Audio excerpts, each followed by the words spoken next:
Hi friends, welcome back in the kitchen again today. So I was digging around in my freezer because I am freeing the freezer as long as I possibly can. I've got beef coming. We've taken the beef to the butcher and it's going to come back and I need space. My friend Renee over at Pike Creek Farm is having a free the freezer challenge herself and invited any of us that wanted to do it too.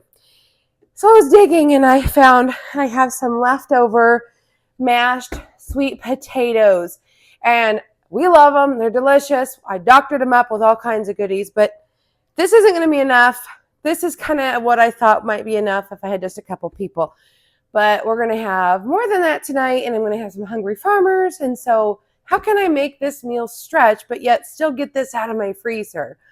Well, I got to thinking and I grabbed myself some carrots. Okay, I went down to the cave and I got myself a quart-sized jar of home canned carrots, just plain carrots, not seasoned with anything, just plain old carrots.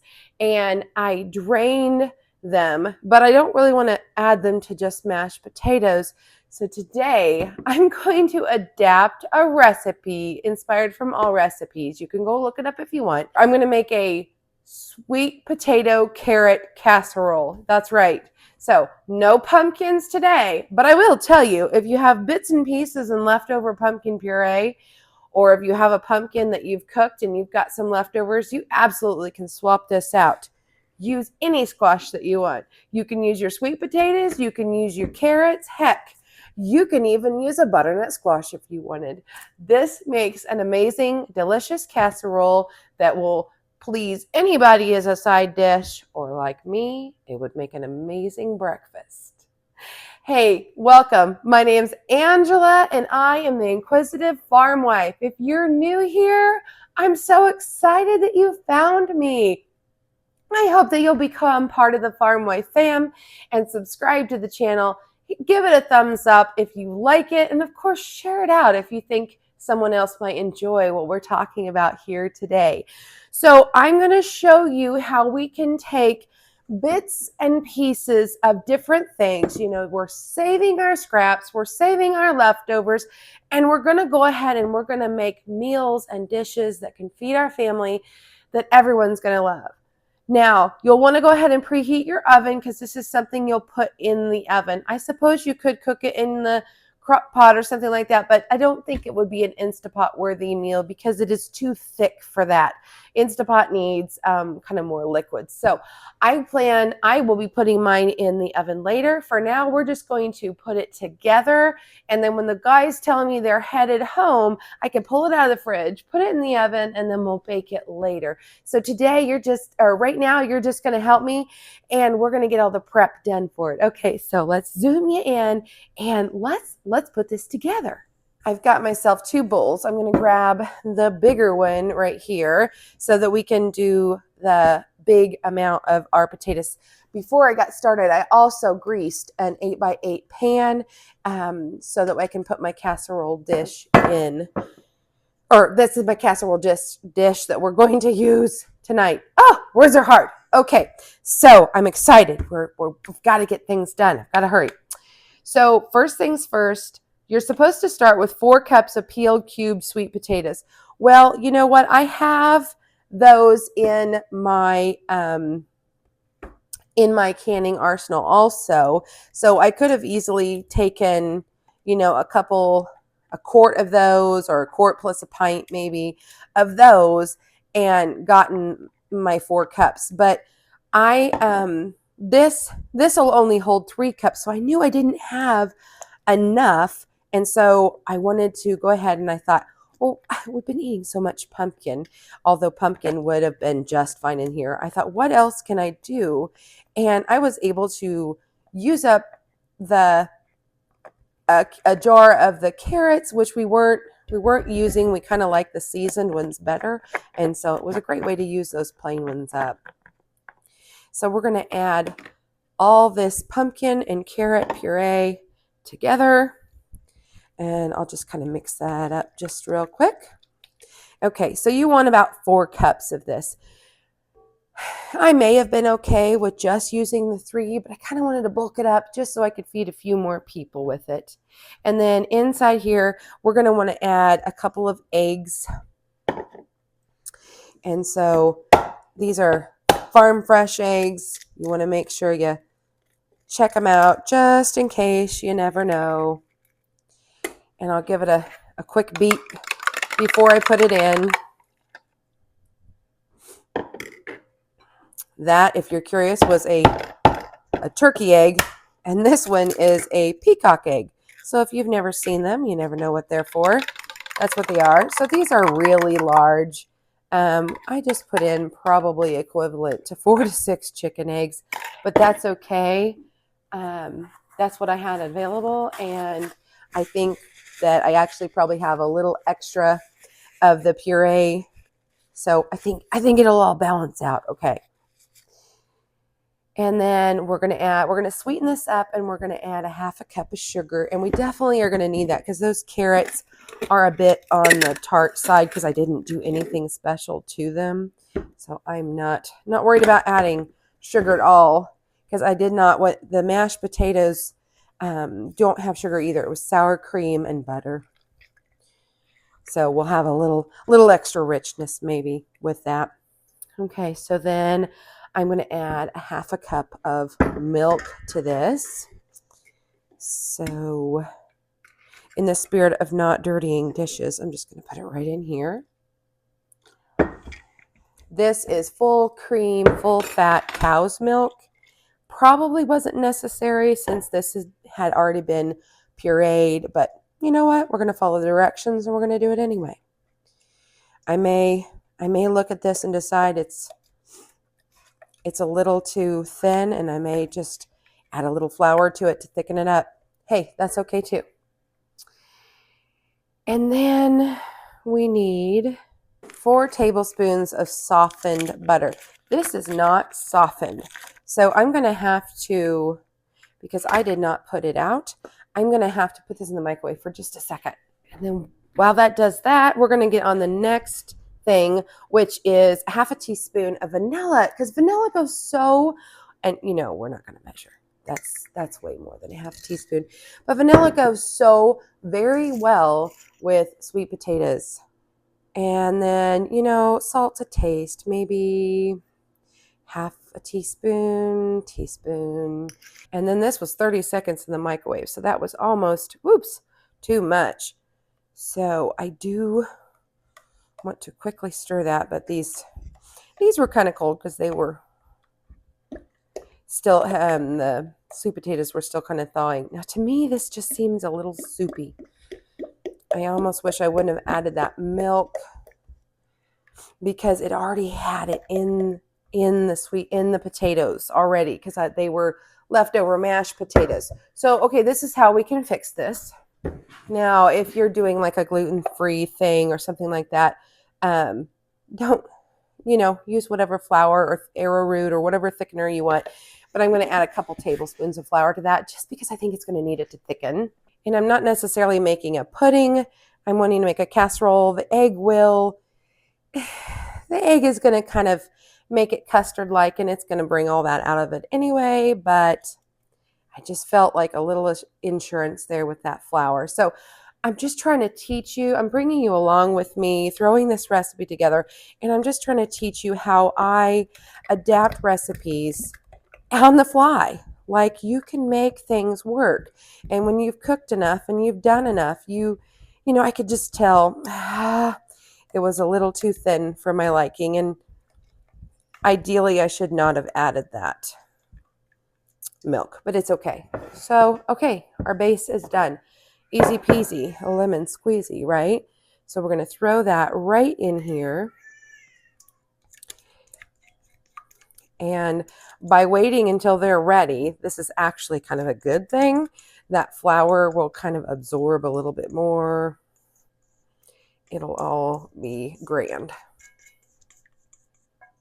Another thing I could have done is taken a couple tablespoons of instant potato flakes, and I could have put that in there, and it would have worked just as well.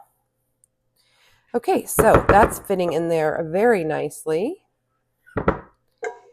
So now I want to make the topping, and it smells amazing. And as tempting as it is for me, sweet potatoes, I love adding all kinds of herbs, but I'm not going to do that today because we're making a savory, a sweet, almost like a dessert. It's like we can skip dessert. This will be dessert tonight for us. So I need a half a cup of packed brown sugar. I don't have any brown sugar up here. That's okay. So what I'm going to do is get a half a cup of regular sugar, put it in a bowl, and we'll get some molasses, and we'll squirt a little of that in there. Depending on if you want light or brown sugar, you can use anywhere from a teaspoon to a tablespoon or whatever. And you just mash, mash, mash. Now, if I wanted to make a big batch up just to have a bunch of brown sugar on hand, I would probably do this in my mixer or my Vitamix. But my Vitamix is dirty from doing the carrots, so we're not going to do that today. I'm just going to kind of work this over until we have brown sugar. Now this molasses is a little cold because I had it in the refrigerator.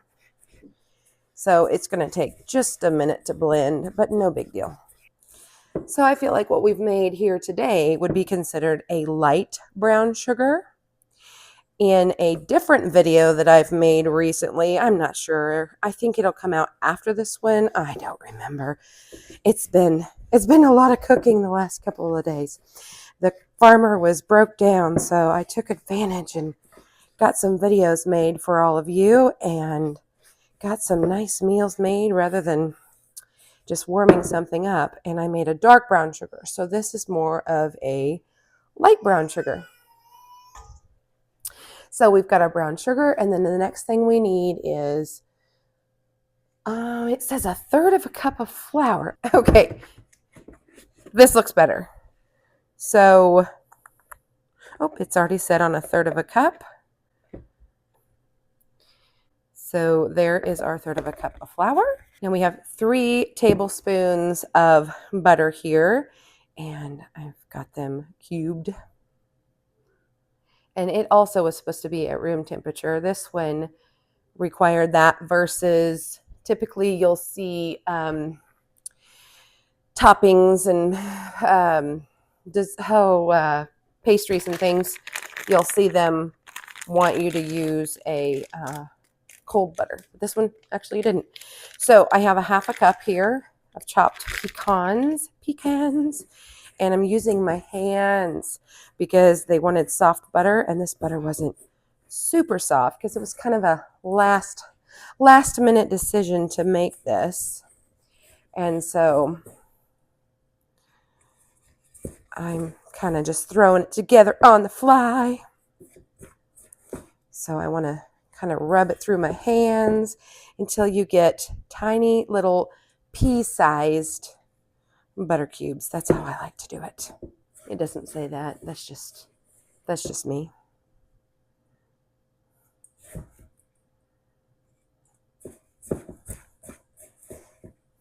Rub it between my hands, make myself a mess. I mean, if you're not cooking with clean hands, then gross. So don't even get at me for using my hands, because sometimes they are the best kitchen tools that you have. And you know I'm all about the kitchen gadgets. So this is it for now, friends. I am just going to go ahead.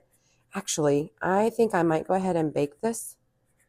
I might go ahead and get this started. And then I might just warm it up, because I'm afraid that if I don't bake it now, that this sugar will dissolve into our puree. And we don't want that happening. So I have since changed my mind. So I need to have my oven 325 degrees. So I'm going to get my oven, and we're going to put this in here at 325 degrees, and you're supposed to preheat it first. I'm not going to do that today because I'm not going to have time. So I probably won't want to bake it as long, but I got to get this started because I'm really afraid that this is going to melt into our sauce because it's mostly sugar. Okay, it says that you're supposed to go into a preheated oven for 30 minutes. I have a feeling that this is going to cook 45 minutes to an hour. So I'm going to get myself some foil. I'm going to cook it for 30 minutes. And then I'm going to finish cooking it when the guys tell me it's ready. So 325 for 30 minutes preheated for you, because you're going to be smart and you're going to preheat your oven, and then you're going to put your casserole in. You're not going to be like me on the fly, right? Right. Guys, I almost forgot to bring you along and show you our sweet potato carrot casserole. There it is. There it is. Smells lovely, and it got a nice firmness to it. It's a little jiggly and a little soft, which I think it needs to be. I'm going to let it cool and tell the family that it's going to be dessert tonight. But in the heart of Free the Freezer, we were talking about that a little bit earlier. I wanted to show you what I did. I had a couple of bags of frozen green beans, and I had the little bag of the bacon, if you remember back. I vacuum sealed the bacon in a littler bags that I did. Okay, so I put that in there. So we've got the green beans. I put a couple tablespoons of butter in there first, put the frozen green beans on it, let it do its thing, and then I put the bacon on. And then let me show you what I put on top of it. I found this glaze. I don't even remember. It doesn't tell me where I got it. I think like Ross's or something like that. And it is a gourmet glaze. Pomegranate flavored balsamic vinegar abodina. And so this is going to be our side, and then our sweet potato carrot casserole will actually become dessert. And I think we could serve it just as it is for dessert, or a person could put this maple vanilla whipped topping on it. Don't you think? I think so. I think that would be really good with it. What do you think? Guys, I'm so glad you came with me as I was freeing the freezer, working on some side dishes for my family, getting some meals done. I'm so excited for you to be here. So I'm sorry I didn't bring you to film this to show you what I did. I wasn't even thinking about it because I thought, oh, I've already got the recipe. But I'm glad I went ahead and shared with you what I did so that you can feel inspired too. And if you're like Renee and I are, and you're trying to free that freezer, use what you have and make something new out of it. So let's go ahead and give these green beans a try. I've got these Sloppy Joe is our main dish tonight, if I hadn't told you already. And so that video will be out. If you haven't seen it yet, you will soon. So I don't know. It's been a crazy couple of days of making videos for y'all.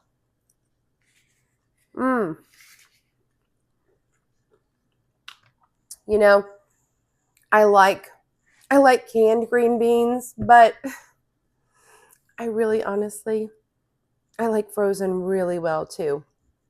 This kind of has me rethinking how I want to process my beans in the future. Because that is really good. There's so much flavor in that.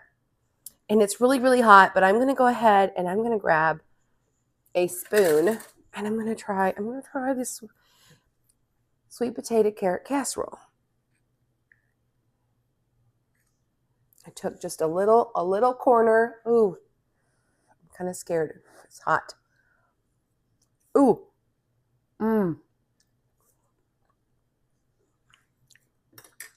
Oh, wow. Okay, so it was really, really hot, but that flavor is so intense and so delicious and amazing. So it needs to set up, but it's almost like a pudding. It's so creamy and so delicious. I definitely want to serve it in a bowl, maybe with some of that whipped topping on it. You guys, that turned out so much better than I thought it would.